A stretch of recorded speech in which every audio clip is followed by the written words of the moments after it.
Mabuhay po tayong lahat. Ako po ay si Arnel Salvacion Cruz. Ako po ay isang manunulat na kabilang po sa National Book Development Board. Nakikipag-ugnayan din po sa aking mga aklat na sinusulat sa National Library of the Philippines. Ang akin pong tema ngayong umaga sa akin pong vlog na ito ay isang paglapit sa mga kapatiran, higit sa lahat ay sa mga practicing Christians dito po sa ating bansa, patungkol po sa aking pagnanais na ipatuloy ang aking ministeryo sa pamamagitan ng lathalain.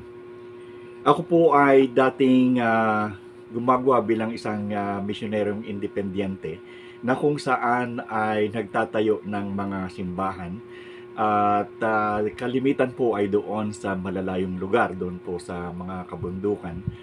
At noon po ay kayang-kaya ko na umakyat sa mga malalayong lugar at hindi ko po alintana kung gaano kalayo yan sapagkat yan naman ay kaya kong lakarin.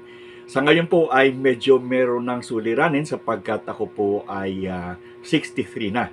Hindi na katulad noong dati na kung saan ay may kakayanan na talagang kahit gaano kalayo ay aking pinapatulan sapagkat naniniwala ko na ang salita ng ating Panginoon ay dapat na ipamahagi at higit doon sa lalong sa mga lugar na hindi po naaabot. Ako po ay nagsimulang mangaral ng salita ng Panginoon sa edad po ng 17 taon. At sa tagal po noon, ako po ay nakaipon ng maraming karanasan at maraming kaalaman patungkol po sa ating Panginoon sa pamamagitan po ng experience o ng mga nagdaang karanasan. Ako po ay nagtapos ng basic Bible course ko sa Phoebus College of Bible sa Karuhatan, Valenzuela. At bukod doon, ako po naman ay nagtapos din ng tinatawag na Bachelor of Theology sa Reformed Theological Seminary. At ako po ay nagtapos din ng Bachelor of Arts in Theology sa All Nations College. So, ibig sabihin, ako po ay hindi lamang sa karanasan natuto, kundi ako rin po naman ay nagkaroon ng formal na edukasyon patungkol po sa salita ng ating Panginoon. Sa ngayon po, ang aking nais ay iparating sa inyo kung ano ang aking layunin at ito po ay magpatuloy sa akin pong ministeryo. Hindi naman sa paghayo sa malalayong lugar, kundi po sa pamamagitan ng mga panulat. Ako po ay may karanasan na magkaroon ng pakikisalamuha sa mga taong gumagawa ng mga aralin o aklat patungkol po sa Ebanghelyo. Sa edad po ng 17 taon, ako po ay nakasama na ng aking amain na kung saan ay yung pong sinasabi kong amain ni foster father, ako po ay halos lumaki sa Amerikano nung ako po ay makakilala sa Panginoon. At ito po ay naging gabay ko lalo na sa katuruan sapagkat napakahusay po ng aking foster father, mga Aiston, na sila po ang humubog sa akin pagdating sa pananampalataya at maging sa kaalaman kung paano gumawa ng mga aklat sapagkat yun po ang aking father ay educator, isang doktor sa pagtuturo. At ito po ay natutuhan ko na kung saan ay aking pong ginagawa ngayon katulad ng aking nasabi na kakulangan ko sa pag-akyat sa malalayong lugar. Ang aking pong intensyon ay humingi ng tulong sa inyo upang ang mga aklat na ito ay i-reproduce. Sapagkat nakita ko po doon sa aking karanasan, ako po ay nagsalin din ng aklat na pang-militar. Sapagkat ako po ay nag-aral din ng pagkasundalo, hindi lamang sa pagiging sundalo ng Panginoon, kundi ako po noong 1986 ay pumasok sa military. Lumabas ako panandalian sa aking pangangaral at ako po ay nagsundalo. At ako po ngayon ay bumalik na sa pangangaral ng salita ng Panginoon. Pero doon po sa aking karanasan ay ako po ay sumulat at yung pong ginawa ko po ay isinaling ko yung Sun Tzu The Art of War sa Tagalog. Puro po sa kapakanan ng mga sundalo at kapakanan ng ROTC sana. Inilagay ko ito sa Tagalog at ginawa kong textbook type. Pero hanggang sa ngayon ay wala pa rin nangyayari sapagkat wala pa rin ROTC at ang ating militar ay medyo hindi ko maintindihan. Anyway, sa akin pong karanasan ng aking ipagawa po ang aklat na yan, ay daang libo ang akin pong ginastos at hanggang sa ngayon po ay hindi pa rin bumabalik dahil nga doon sa mga sitwasyon na hindi natutuloy yung ROTC na kung saan aking pinaglaanan, maging sa military ay napakahirap pong pumasok para ipagbenta. At dahilan dito ay nag-isip po ako ng isang kaparaanan, yung pong tinatawag na pre-selling ng aklat, na kung saan ay ninanais ko muna itong ibenta, pre-selling, at sa pamamagitan po ng mga iipong pinagbentahan sa pre-selling ay saka po ako bibili ng gamit. Nakita ko po na sa halip na magpagawa ako doon sa malalaking kumpanya katulad doon sa Don Bosco na kung saan ay aking ginamit noong una, ay pwede ko namang gawin at kaya kong gawin sapagkat natuto na ako ng sistema ng paggawa ng aklat. Kung ako ay makabibili lamang ng makinang kahit maliit, ay ako na mismo ang gagawa at ito'y makatitipid, at bukod sa makatitipid, ito po ay magagamit pa sa mas higit na maraming reproduction. At iniisip ko na ito'y gawing ministry na rin, na pagdating ng panahon kung ito ay lumago ay makabili ng mga magagandang gamit para higit na ipakalat ang salita ng Panginoon sa pamamagitan ng mga nilimbag.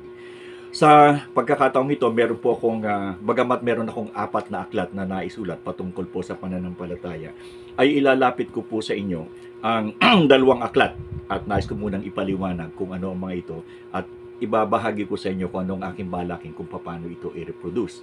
Una, ay ito po ay makatutulong sapagkat ang napansin ko po sa ating mga mananampalataya ngayon, bagamat nais talaga nilang magbahagi ng salita ng Panginoon, ay kulang sa kaalaman patungkol sa nilalaman ng kasulatan. Hindi po natin sila masisi. Ako po ay natutuwa sapagkat kuminsan ako po ay nakikinig doon sa mga nagme-mensahe. Hindi ko po sila masisi. Napakaganda ng kanilang layunin. Subalit, dahilan nga sa kakulangan ng kaalaman patungkol sa salita ng Panginoon, ay kalimitan ay kwento na lamang ang naaabutan. Katulad ng aking sinasabi, ako po ay nagtuturo ng Sunday School. At kuminsan ako ay nagbibigay ng mensahe, bagamat ako po ay more on sa Sunday School sa pagtuturo. Ang sinasabi ko sa kanila ay, ang mga mananampalataya, sila ay pumupunta ng araw ng linggo. Sapagkat simula Lunes hanggang Sabado sila ay nasa sanlibutan, ang pressure ay nandoon, at ang kalunasan na lamang nila ng kanilang kapahingahan para makapag-recharge sa kanilang pamumuhay spiritual kung araw ng linggo. At kung araw ng linggo, makikita natin doon na sila ay taimtim na nakikinig doon sa mensahe patungkol sa Panginoon. Pero kung minsan ang sabi ko, sayang. Sayang ang panahon na kung saan ay iniipon yung ating ini-expect na Sunday tayo ay makakarinig ng mabuting salita ng Panginoon. Pero sa kalimitan, ang napapansin ko po ngayon, ang mensaheng na ibibigay ay kwento. Kwento ng kanilang talambuhay, kwento kung ano man ang pangyayari, at hindi masyadong malalim ang katuruan patungkol sa salita ng Panginoon, lalong-lalo na doon sa Ebanghelyo na kung saan ay iniutos na ipangaral sa atin. At dahil dito, nagkaroon ako ng kaisipan na gumawa ng aklat na makatutulong sa mga mananampalataya. Maging hindi man preacher o hindi man mga mangangaral, ay makatutulong sa kanilang pangsarili na kaalaman patungkol sa Panginoon at maibahagi ito sa iba. At ito ay aking ginawa sa pamamagitan ng aklat. Sa ngayon, ay ginawa ko po yung talambuhay ng ating Panginoon. Bakit ko ginawa ito? Dahilan sa mapapansin ninyo, ang Ebanghelyo ni Mateo, Marcos, Lucas at Juan, ito po ay portion ng talambuhay ng ating Panginoon. Hindi nyo po makukuha ang kabuuang buhay ng ating Panginoon sa pamamagitan lamang po ni Mateo, ni Marcos, ni Lucas at saka ni Juan na hiwa-hiwalay. Hindi. Sapagkat maraming naisulat si Mateo na hindi naisulat ni Marcos, na hindi naisulat ni Lucas at na hindi naisulat ni Juan. Kung kaya pag pinag-aralan mo lamang ang 4 na ito at binasa mo, hindi mo talaga makukuha ang kabuuan. Maliban na lamang ito ay ilista mo at pagsamasamahin na kung saan ay aking ginawa. At sa pamamagitan ng aklat na ito, Jesus, akala ko ay kilala kita. Ang ginawa ko po dito, yung lahat ng mga isinulat ni Marcos, ni Mateo, ni Lucas at saka ni Juan na hindi po magkakatugma ay akin pong pinagsama-sama. Magkakatugma, wala pong salungatan, kundi yung mga portions na ito na hindi magkakasama ay akin pong pinagdikit-dikit lahat upang makabuo ng isang talambuhay. At pag ito po ay nabasa nyo, kayo ay natutuwa sapagkat hindi lamang sa pinagsama-sama ko ang ebanghelyo ni Mateo, ni Marcos, ni Lucas at ni Juan, kundi nilagyan ko rin po ng anotasyon o ibig sabihin na maliit na paliwanag sapagkat napakarami din doon dahil ang pinag-uusapan natin ay kapanahunan 2,000 years, more than 2,000 years ago. Iba yung kanilang kultura sa atin. At bibigyan ko kayo ng halimbawa dito bakit doon sa Gethsemane ay nagpawis at dugo, tumulo yung dugo sa kanyang mukha. Bakit tinusok yung kanyang tagiliran na ang tumulo doon ay tubig at dugo? Bakit ang Panginoon ay namatay at nabuhay sa ikatlong araw samantalang yung kanyang kaibigan na si Lazarus na kung saan siya ay umiyak pa ay 4 na araw? Ano yung pagkakaiba? So, dito po sa aklat na ito ay aking ginawa upang makita natin ang talambuhay ng Panginoon kompleto. Simula sa hula hanggang sa pag-akyat niya sa langit at pagbibigay ng tagubilin. Ito ay aking ginawa sapagkat naniniwala ako na ang lahat ng mga Kristiyano, practicing or non-practicing Christians, ay dapat makita at malaman nila ang talambuhay ng ating Panginoon sapagkat siya ay ating Panginoon. Hindi sapat na ako ay sumampalataya sa Kanya, ako'y namumuhay sa biyaya niya, samantalang hindi naman natin siya tunay nakilala. At ito po ay aking karanasan. Ako po ay nabautismuhan at ako po ay nabautismuhan na hindi ko naman tunay na natutunan kung sino talaga ang aking Panginoon. At ito ay natutunan ko lamang nung ako po ay nag-aral sa seminaryo at ito po ay aming hinimay-himay. At naniniwala ko na sa karamihan sa atin sa ngayon ay gayon din na hindi natin tunay na lubusan naunawaan kung ano talaga ang buhay ng ating Panginoon. At sa aklat na ito, maniwala kayo. Kahit ako po ay napakaraming beses ko nang binabasa ito at ako po ay nagagalak sapagkat madami pa rin akong natututunan doon sa mga pangyayari sa buhay ng ating Panginoon at nakatutuwa. Kaya ito po ay aking ginawa para po sa atin at ito po ay ating matutuhan. Nang sa gayon, kapag tayo po ay nangangaral ng Ebanghelyo, tayo po ay hindi nagkikwento ng buhay natin sa halip ang kikwento natin ay buhay ng ating Panginoon sapagkat yun ang kanyang gusto na ating gawin. Ipangaral ang mabuting balita at ang mabuting balita ay ang tungkol sa kanyang talambuhay. At sa pamamagitan nito ay makakita at magkaroon ng pag-asa ang mga tao at mamuhay sa kanyang biyaya. So, ang pag-produce po ng aklat na ito, kung ito po ay babase ko katulad doon sa nauna, ay 100,000 piso ang aking magagastos. At ito po ay doon sa Don Bosco, yung pong Don Bosco Publishing, doon po ako nagpapagawa. At katulad na ang sinasabi na talagang sa ngayon ay hindi ko nakakayanin na mamuhunan ng ganong kalaki at sa isang libro lamang sapagkat ang aking pong ninanais ay hindi lamang isang libro, kundi maraming libro ang aking gawin para ito po ay maipamahagi sa mga mananampalataya at sa iba pang Kristiyano. Ang bagay nito ay po pwede pong mangyari sa aking iniisip. Sa halip na ako po ay magpagawa, iniisip ko ako na po mismo ang gumawa nito. At sa pamamagitan nito ako po ay makatitipid ng malaki at mas marami ang magagawa. At kung sakaling maging matagumpay, ay ito'y maging isang ministeryo na sa pamamagitan ng paglalathala ng mga libro patungkol po sa ating Panginoon. Sinasabi niya na sa dadating ang panahon na kung saan ang salita ng Panginoon ay pangangaral at sa pangangaral nito ang gusto ko po ay maipangaral ng tama. Kung kaya't kinakailangan ng gabay at ito pong gabay, mga aklat na ito ay magsisilbing gabay. Katulad ng sinabi ko, ito po ay kumpletong timeline ng buhay ng Panginoon, yung talambuhay niya. At you will be amazed on what the book I have written. Napakaraming halimbawa po yung halik ni Judas. Bakit tinatawag na scorpion sting? Ang isa sa pinakapaborito ko dito ay yung pong encounter ni Nicodemo at saka ng Panginoon. Hindi po ganun kasimple yung tinatawag na sinasabi ng Panginoon na ikaw ay ipanganak na muli. Hindi po simple yan. At ang background niyan ay talagang napakaganda. Nung sinabi ng Panginoon na kung saan sa ilang ay itinaas, for yung itinaas yung ahas doon sa ilang, ganun din naman ang anak ng tao ay kinakailangan ng itaas. Po. So napakaganda ng istorya niya at nandito yan, yung encounter ni Jesus Christ at Nicodemus at paano siya naging secret follower na pagdating doon sa crucifixion kasama niya si Joseph of Arimatheas na kung saan ay hiniling kay Pilato na ang kanyang katawan ay kunin bago dumating ang Sabat. Napakaganda po nun. At yun ay aking binigyan ng encounter dito. Isa pa sa encounter na napakaganda dito ay yung encounter po nung ang Panginoon ay nakapako pagkatapos ay nandoon yung dalawang sinasawag nating salarin, tinatawag nilang magnanakaw na si Demas daw at saka si Jesus according to the tradition. Very, very vivid po yung pangyayari doon at kung saan ay binigyan ko ng diin kung ano yung usapan ng Panginoon at saka nung isang nasa kanan na tinatawag na si Demas. At kung paano ang Panginoon na nagsabi sa kaparaanan ng kaligtasan at bakit sinabi niyang paraiso, hindi langit. Ano po yung kadahilanan? At ito po ay nandito. Marami pa po patungkol sa talinhaga, sa himala na nilagyan ko ng anotasyon. Kung kaya't ito po ay aking highly na ni-recommend na ito po ay may i-reproduce natin at may pamahagi.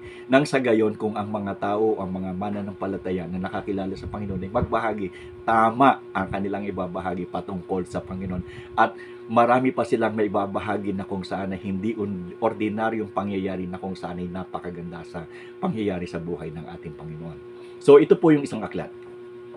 Ito po ay nilaan patungkol doon sa pagkaalam doon sa talinhaga doon sa talambuhay ng ating Panginoon. Ikalawa ay ito pong ginawa ko ay yung tinatawag na sistematikong teolohiya. Ito pong sistematikong teolohiya ay meron pong kinalaman sa mga doktrina ng Biblia. Ito po yung problema natin. Napakaraming pong mga tao na kung saan ay nagtuturo ngayon at kung saan sinasabi lang na sila daw ay nakapanaginip at ito daw ay sinabi ng Panginoon, nakipag-usap sa kanila, kung kaya sila ay nagtuturo at napapansin natin na dumadami. Pero ang napapansin ninyo ay kung talagang pag-aaralan nyo ang salita ng Panginoon, ito ay labag sa mga doktrina ng Biblia. Una-una, dito po sa mga doktrina dito ay sinasabi, when you see doctrines, ito po ay yung katuruan patungkol sa isang subject matter. Halimbawa po, yung doktrina patungkol sa Diyos. Ano ba ang Diyos? Sino ang Diyos? Ano ang ginawa ng Diyos? Patungkol sa kalahatan tungkol sa Diyos. Bukod pa po doon yung tinatawag yun po yung theology proper. Bukod pa po doon, meron tayong tinatawag na Christology o Christolohiya. Ano po yung Christolohiya? Yung pong Christology o Christolohiya, ito po ay isang doktrina sa Biblia na kung saan ay nagsasabi kung sino si Jesus. Sino bakit siya naging Kristo? Bakit tinatawag siya na anak ng tao? So, nandito po, bakit siya ay tagapagligtas? At bakit siya ay tinawag na Diyos? Bakit siya tinawag na tao? So, ibig sabihin doon po sa Christology, ito po yung doktrina sa Biblia na kung saan ay nagsasabi at patunay at patutuo mga talata na nagsusuporta kung sino si Jesus. Meron din po tinatawag na pneumatology o tungkol po sa Espiritu Santo. Ano po ang itinuturo ng Biblia patungkol sa Espiritu Santo? Nandito rin po yun sa systematic theology. Alam po ninyo, kung kayo po ay mag-aaral sa seminaryo ng systematic theology, ganito po kakapal ang aklat yan. Ganyang kakapal po yung aklat yan. At hindi po iisa, 2 volume yan. Na kung saan ay mag-aaral ka simula sa umpisa hanggang magtapos ka ng kolehiyo mo sa seminaryo, ay pinag-aaralan mo pa rin ang systematic theology. Ganyan po ka-intense o ganyan po katindi ang systematic theology. Ito po isa lamang ito sa sangay ng mga teolohiya sa 4 na sistema ng teolohiya na kung saan ay pag-aaralan. Pero naniniwala ako na ang systematic theology, ito lamang po yung kinakailangan natin upang tayo po ay matuto kung sino talaga o ano talaga ang katuruan ng Biblia. Katulad po sa angelology. Ano po ang itinuturo ng Biblia? Ano po ang doktrina ng Biblia patungkol po sa mga anghel? Ano po ang doktrina ng Biblia patungkol po sa kasalanan? Ano po daw ang kasalanan? So ito pong lahat na ito ay suportado at kinuha ko doon sa banal na kasulatan sa systematic theology. Ang ginawa ko po, ito'y aking pinadali. Yung napakatagal na pag-aaral ng systematic theology. Ito po'y aking pinadali, inilagay ko po sa Tagalog, at ang ginawa ko yung po lamang esensya bilang mga Pilipino na nag-aaral ng teolohiya at nais magbahagi ng salita ng Panginoon na tama, na kung saan tama ang ating doktrina ayon sa Biblia. Ito po'y pinadali ko lamang doon lamang sa mga kinakailangang ituro at kinakailangan malaman bilang isang Pilipino na mangangaral. At ito po ay nasa Tagalog.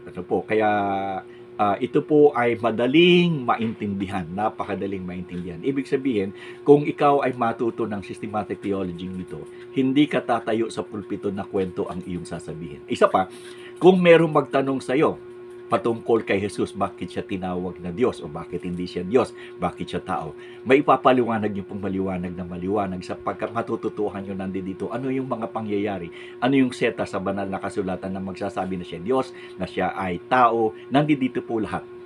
Bukod doon, mayroon din po ito doon sa pagtuturo ng Biblia. Ano ang Biblia? Bakit ang Biblia ganito? Saan ang galing? Ano ang suporta dito? Anong may tutulong sa atin? Doon sa missiology, tinuturo dito yung sinabi ng Panginoon sa Mateo 28:18 hanggang 20 na ipangaral mo sa misyon. So, nandito rin po ang sinasabi ng Biblia patungkol sa misyon. At ito po ay aking ginawa sapagkat naniniwala po ako na ito po ay kasagutan sa maraming kahinaan ng ating mga pastor, ng ating mga laiko o maging yung mga aspiring to become preachers, na tama ang maipangaral. Ako po ay kumakamot na lamang sa ulo sa mga mangangaral ngayon. Sa halip na ebanghelyo ang ipangaral, kwento ang napapangaral. Prosperity gospel, hindi naman po yan ay pinapaturo sa atin ng Panginoon. Kung tayo talagang magiging tapat sa sinasabi ng Panginoon at utos sa atin. Kung kaya nga ito ay aking ginawa sapagkat ito ay malaking ambag, ito ay malaking katulungan sa kaalaman. Kung hindi mo kayang pumunta sa seminaryo, ito ang katugunan. Itong dalawang ito, naniniwala ako na ang dalawang aklat na ito, pag ito ay natutuhan mo, ay sapat na. Sapat na para ikaw ay isang maging mahusay na mangangaral at maipangaral mo ang salita ng Panginoon ng tama, na hindi ka nasisinsay mula sa kasulatan. Bukod pa po dito, ay meron pa rin akong aklat na kung saan ay ginawa. Pero ito lamang dalawang ito ang aking irerekomenda sa panguna, sapagkat ang dalawang ito ay magiging sapat na kapag ito yung natutunan. Pwede na kayong mangaral ng salita ng Panginoon ng tama. Pwede na kayong magbahagi. Hindi naman kinakailangan nyo maging preacher. Hindi nyo kinakailangan maging kung sino pa mang dalubasa na may mga divinity na yan patungkol sa Biblia.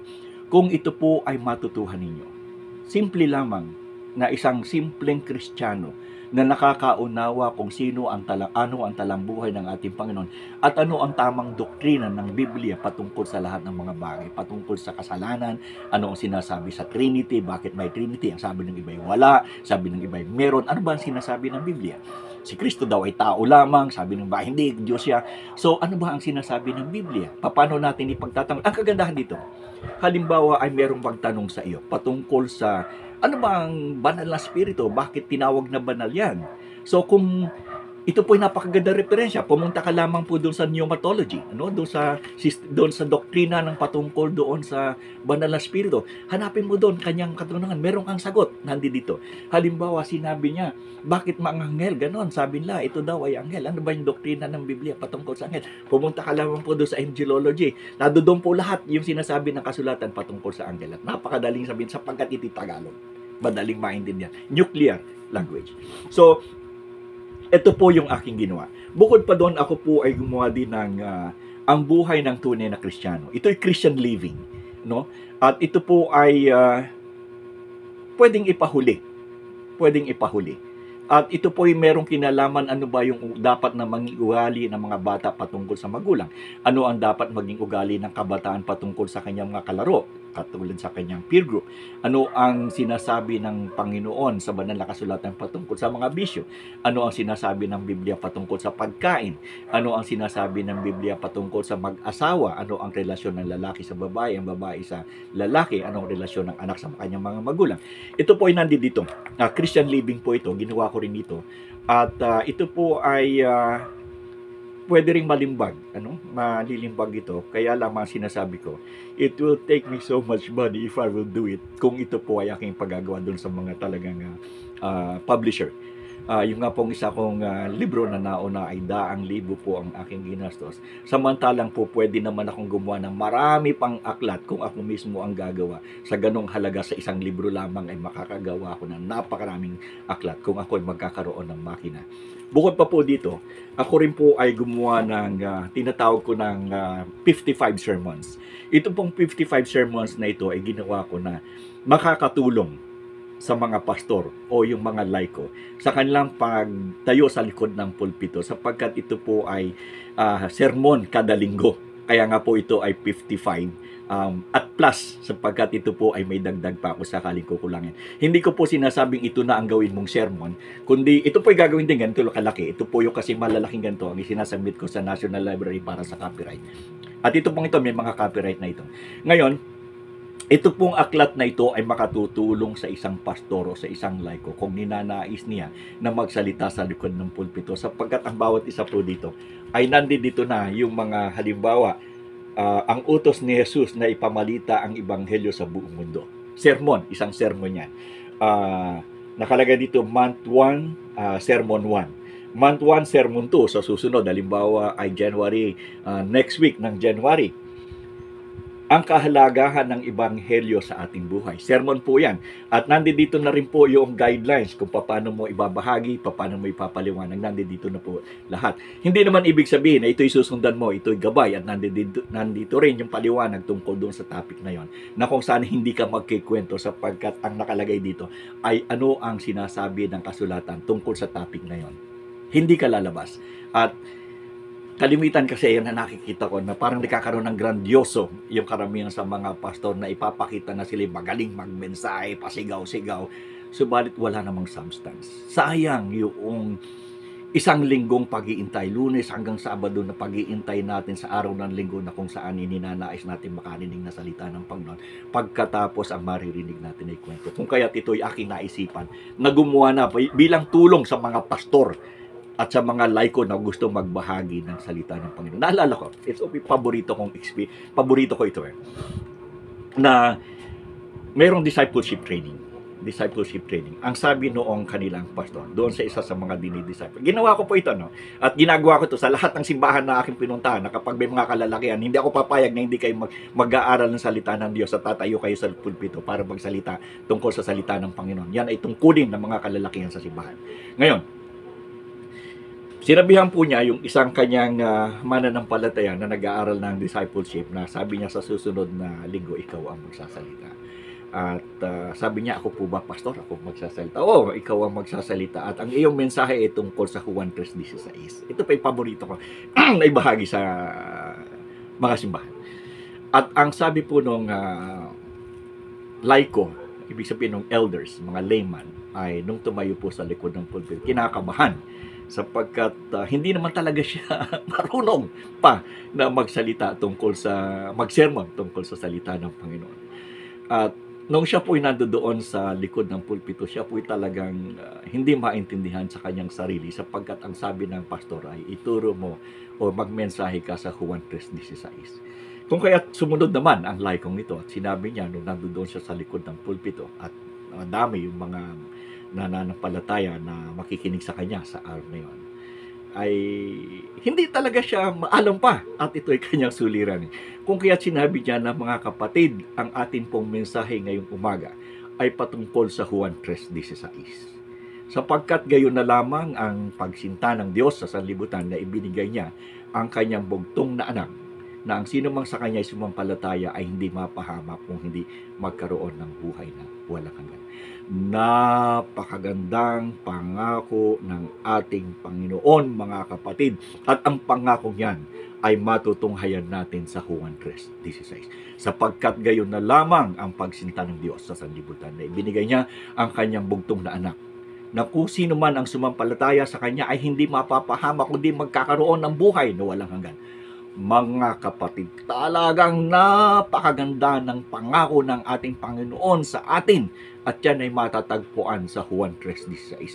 Ang sabi, sapagkat gayon na lamang at nag-uwian na yung mga miyembro ng simbahan, sapagkat 30 minuto na ang kanyang sinasabi ay Juan 3:16. Wala namang masama doon sapagkat Juan 3:16. At sinabi ng pastor na yung kanya ipangaral. Hindi sinabi mo ng pastor na paliwanag mo kung ano yung Juan 3:16. Basta sabi mo yung Juan 3:16.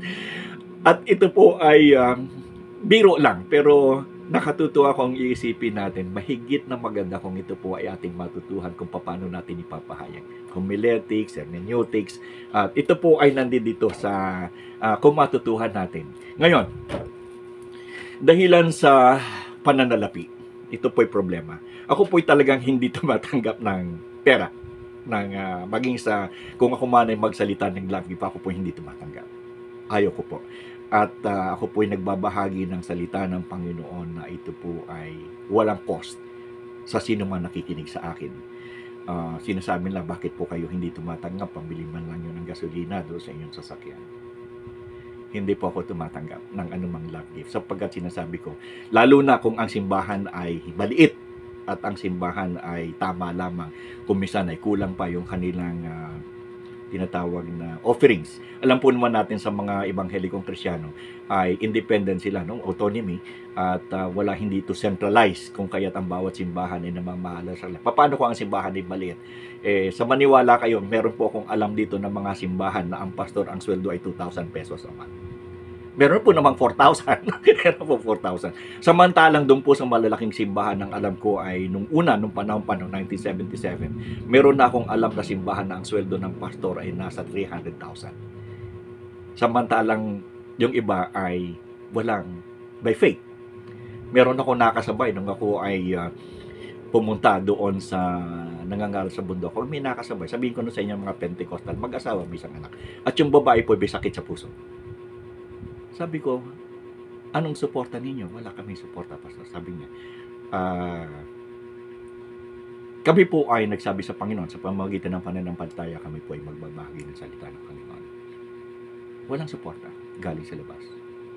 May anak, may sakit sa puso, babae. Pero, hindi matawaran. Hindi matawaran.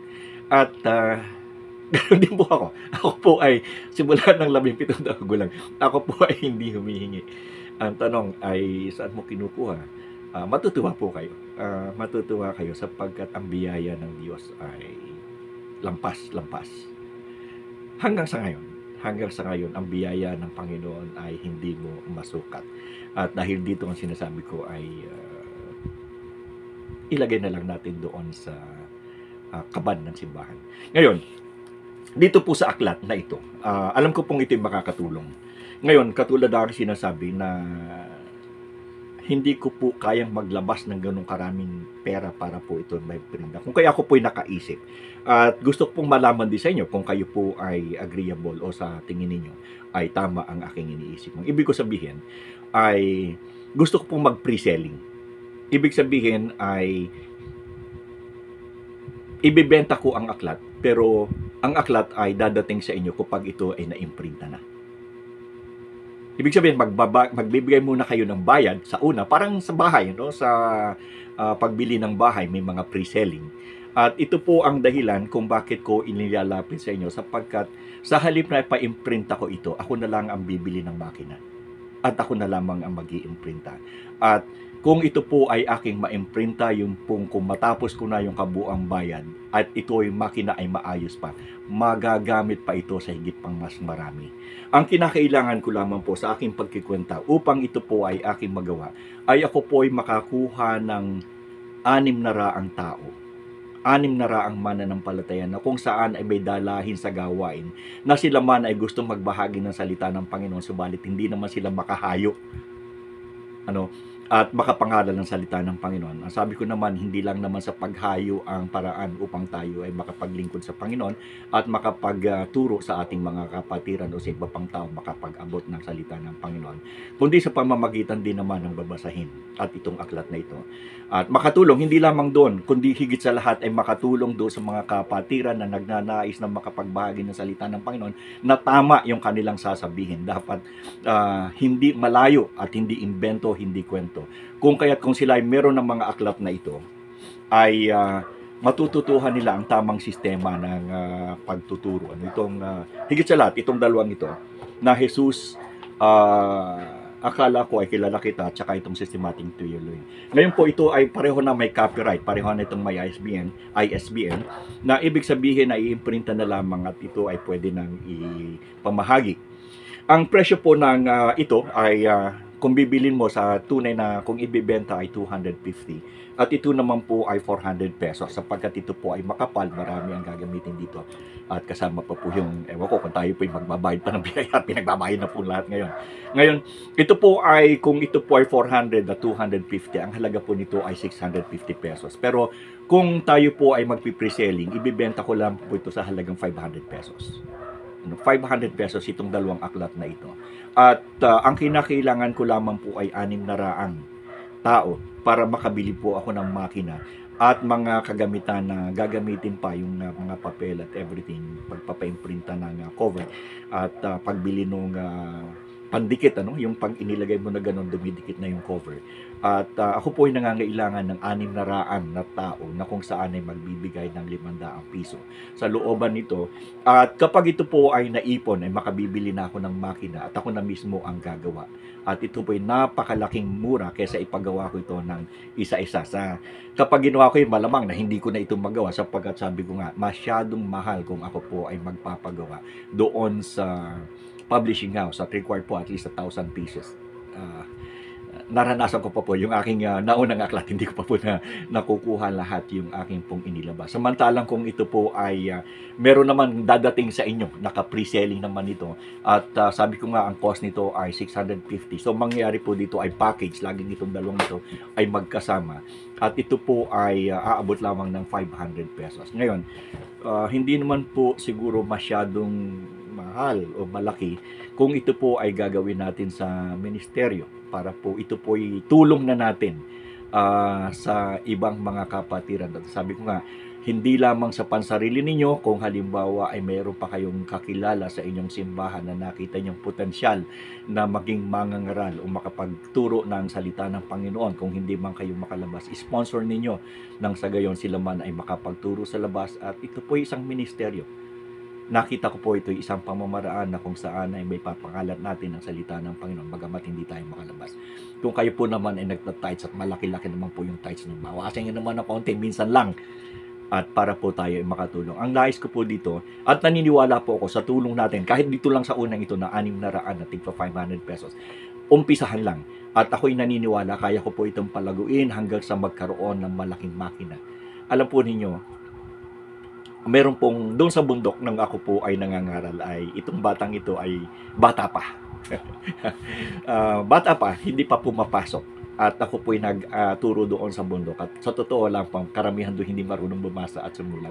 At sila po ay natutong bumasa at sumulat dahil sa hindi nyo matututuan ng salita ng Diyos kung hindi kayo magbabasa. At ako po ay nagturo. Maging sa batang kaya, ako po ay nagtuturo at para bumasa at sumulat. At sila po ay natuto dahil sa kagustuhan bumasa ng Biblia. Hanggang sa sila po ay natutong magpaaral ng kanilang mga anak. At sa maniwala kayo at sa hindi. Yung naging bunga doon, isa sa naging bunga doon ay mga bata na kung saan ay napapunta sa pag-iimprinta ang kanilang trabaho. Tinulungan namin nung una, makabili ng makinang maliit. At sa maliit na makina ay nagsimula. Naging mananampalataya at nagsimula po sa maliit na makina ng pa-imprinta, natutong mag-imprinta. At nagpatulong, isa naman ay lumaki na, nagpatulong din sa isang sasakyan para may magamit. Alam po ninyo, yung mga batang ito ay milyonaryo. At sabi nga ng aking asawa, ay yung tinulungan mo ay mayaman pa sa iyo. Sila ay mga milyon. Ikaw ay wala. Buksan mo ang wallet mo, walang laman. Pero ako po ay natutuwa sapagkat ngayon po ay maayos na ang kanilang mga buhay. Karamihan sa mga batang ito na nanggaling sa bundok ay nakapag-aral. Ngayon po may mga simbahan sila. Hindi lang iisa, nag-spread na yung mga simbahan na itinayo ko sa bundok. At yung isa po na sa tinuruan ko doon, ngayon nabalitaan ko nung isang araw, siya po ay pastor na ngayon sa Antipolo. Pero ang sabi ko, teka muna, kinakailangan check-in ko yung kanilang katuruan sapagkat baka mamaya kung pero naniniwala ko sapagkat yung ugat ng ako po ay mahigpit sa pagtuturo. Talagang hindi ka pwedeng lumabas na hindi tama ang turo mo. Mahigpit po ako diyan. Kung kaya't ito pong dalawang aklat na ito ay makakatulong ito. So ang aking pong kahilingan, ang aking paglapit sa inyo ay kung matutulungan ninyo ako. Hindi po ako si Soriano na milyon-milyon. Ang hinihingi ko lamang po ay pre-selling, na tulungan ninyo ako na makabili muna ng makina bago ko ipadala sa inyo yung inyong aklat. At naniniwala ko itong aklat na ito ay napakalaking tulong sapagkat kahit ako hanggang sa ngayon ay tuwang-tuwa sa aking ginawa sapagkat kahit ako mismo, pag paulit-ulit na binabasa ko, lalo yung talambuhin ng Panginoon, paulit-ulit kong binabasa ay napakaganda at marami kong natututuan. Alam niyo, ako po ay naging isa sa mga tagapagtaguyod nung kung may nakakaalam sa inyo ng Operation Jabez. na ipinalabas yung buhay, yung talambuhay ni Kristo ayon kay Lucas. Sa Tagalog, kami po ang nagdam sa Tagalog under Campus Crusade for Christ. Isa po ako sa naging pinuno ng team na kung saan nang nagpalabas nito. Doon po ako na-assign sa Bundok Peninsula na punong-puno ng NPA. NPA po doon. Na kung saan pinapangaral namin ang salita ng Panginoon doon sa lugar ng mga NPA na kung saan sinasabihan kami, wag na kayong magpapalabas kundi mamamatay kayo sa amin. Hindi po kami tumitigil. Wala akong pakialam sa inyo. At alam po nyo, siguro po 1,000 beses ko na napanood yung talambuhay ng Panginoon patungkol doon sa aklat ni Lucas, sapagkat sa looban ng isang taon ipinapalabas namin to araw-araw. Kaya sabi niya, isang beses, 2 beses share namin tong palabas na ito. Kung kaya't ako po ay talagang natutuwa sa buhay at talambuhay ng ating Panginoon, kaya ako ito'y sinulat. At naniniwala ako, kayo din kapag ito inyo nabasa ay amaze kayo kung sino ang ating Panginoon. Napakaganda ng kanyang buhay. Kung kaya, sa huli, ang sinasabi ko po ay ako'y lalapit sa inyo at ibibigay ko ang aking number po ng aking GCash ay 0918-488-8892. Ulitin ko, 0918-488-8892. At ang sino man na magbigay o magkaroon ng magpakita ng kanilang kagustuhan sa pagsuportang ito, ay bibigyan ko po kayo ng acknowledgement receipt na tinanggap ko ang inyong prepayment doon sa aklat. At ang sabi ko po ay makakarating sa inyo kapag nabuo ko na yung 600 na yan. At naniniwala ako naman sa dami ng mga mananampalataya yung pong 500 piso para sa 2 aklat na ito sa pre-selling ay hindi naman po mabigat. Ang sa akin po ay paglapit na sa inyo, hindi po para sa aking sarili. Pwede ko naman pong ibigay ito sa mga printing press at pagkakakitaan, pero katulad po ng sinabi ko, ako po ay hindi mahilig sa ganyan. Kung ito po ay makatutulong sa atin, pagsama-samahan po natin sapagkat ito ay mabuti. Ito po ay pagsunod sa kautusan ng ating Panginoon. At naniniwala ako, napakasarap sa ating pakiramdam na kung tayo po ay makatutulong sa iba na makakilala sa Panginoon at matuto sila na sila man ay makapagbahagi sa pamamagitan ng aklat na ito. Ito po ay pagtupad sa kautusan ng ating Panginoon. At hindi na po tayo lalayo. At sabi nga, kung gusto nyo mag-sponsor pa para sa mga kakilala nyo sa simbahan, ay po pwede. At magbibigay po ako ng acknowledgement receipt. At huwag po kayong mag-alala.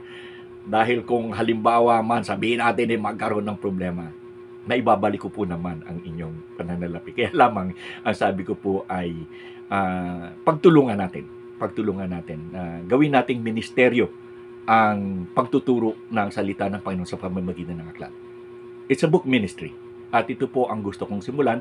Katulad ng aking sinabi na hindi ko na po kayang maglakad ng papunta sa bundok. Kaya kung talagang sasabihin natin. Pero kung nilalakad ko lamang po ng 20 minutos o 30 minutos noong araw, baka po maghapon na bago ako makarating sa ngayon. Kaya po ito ang aking inisip sa kaparaanan na gusto ko magpatuloy sa paglilingkod sa Panginoon sa aking kakayanan. At naniniwala din ako, kung hindi nyo kayang lumabas, tulungan natin yung ibang tao na gusto. At tulungan natin silang matuto na magturo ng tama, ng hindi puro kwento. At kung ano-ano ang pinagsasasabi dahil lang sa kagustuhan lamang, ay kulang naman sa kaalaman. Ibigay natin. Because once you finish this, as if you finish, you went to a Bible school. At ito po ay sinasabi ko sa inyo sapagkat ako po sa aking karanasan ay nakita ko na kung ano ang problema ng pangangaral at sino yung dapat pangaralan. Ano yung mga ma-encounter mo. Marami dyan ang magsasalungat sa iyo. Pero kung meron ka ng aklat na ito, itong 2 ito, kahit sino pa ang lumaban sa iyo, pumunta ka lang sa systematic theology, anong problema mo? O problema mo na si Kristo ay tao lamang, punta ka dito sa systematic theology, Christology, nandoon yan, nasagot. O bakit hinihula? Meron bang Panginoon o meron bang tao na kayang tinagpas yung tainga ni Malcos, kinuha tapos ibinalik? Meron bang taong kaya ng ganon? Di ba? Meron kasing binibigyan lamang isang parte ng buhay ng Panginoon, pero yung kabila, 2 sides of the coin, hindi nila ginagawa. So, nandito po lahat yan.